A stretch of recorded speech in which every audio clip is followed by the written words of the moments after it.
El tema de este trabajo es la compartimentalización de tipo bizarra, que hemos denominado bizarra, luego explicaremos por qué, y el espacio proxémico.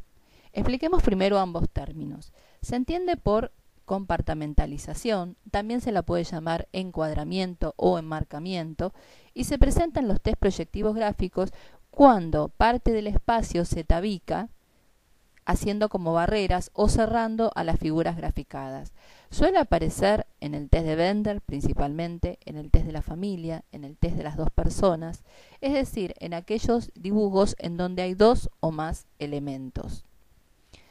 La compartimentalización tiene primariamente una función defensiva. Esta función defensiva responde a causales y a motivos diferentes, se trate de una estructura neurótica, de una estructura con trastornos de la personalidad, de una estructura con base psicótica o núcleos psicóticos. Es decir, es un mecanismo de defensa que instrumenta el yo. Por ejemplo, en las neurosis, la compartimentalización apunta a mantener una distancia entre el adentro y el afuera, a protegerse. Por eso es muy común en las estructuras fóbicas y en las estructuras obsesivas, con causales también diferentes. En el fóbico, por la desconfianza y la angustia que le genera lo extraño, lo diferente, lo nuevo, y en el obsesivo, con la necesidad de controlar y de marcar un territorio conocido y seguro. Hay muchas formas y por eso hemos trabajado este tema de la compartimentalización en muchísimos trabajos, que va a depender del momento en que se genera la compartimentalización. A veces, por ejemplo, hay casos en que el evaluado tabica toda la hoja, la encuadra, hace primero las rayas, a veces solamente rayas horizontales, por ejemplo para el Bender, diagrama la hoja y luego a partir de ahí va colocando una figura. Esto también en el test de la familia, hace todos los recuadros y después en cada recuadro, como si fuera una jaula, pone cada uno de los miembros de la familia. A veces es en un tiempo posterior, se dibuja primero y se compartimentaliza después. En el material que hoy acompañamos hay una compartimentalización aditiva, como en bloques, que además también se suma con numeración posterior.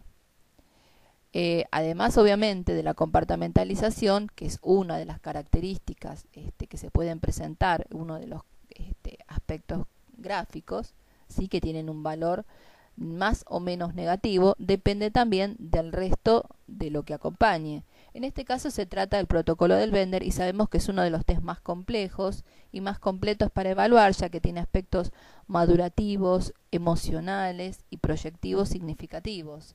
Es decir, que además de la compartimentalización, el estilo de la compartimentalización, tendríamos que ver también qué otros signos gráficos digamos relacionados o no con indicadores psicopatológicos pueden o no estar presentes. El otro término que mencionamos es la proxemia o el espacio proxémico. El espacio proxémico, el concepto o el término proxemia proviene de Hall, allá por la década del 60, en donde él hablaba de la territorialidad, es decir, que el espacio proxémico es el espacio social que media entre una persona y otra, es decir, que cada uno de nosotros generamos un tipo de distancia con respecto a los objetos con los que convivimos, se trate de personas, se trate de cosas. Por eso, muchas veces nosotros aunamos, cuando dictamos la materia test de la familia, el test del plano de la casa, en donde la consigna es que el niño, adolescente o adulto dibuje el plano de su casa, dónde están los ambientes, qué es cada parte, más allá de la fidelidad, digamos, digamos, el adecuado, ¿no? Lo importante es que se escenifique dónde está cada parte de la casa. Esos son también espacios y son territorios que a veces se invaden, a veces se superponen, hay espacios más de un estatus mayor que otros. Esto también se da en el ámbito laboral, por ejemplo, en las diagramaciones de las oficinas, cómo son los espacios entre compañeros, quién tiene un espacio mayor que el otro.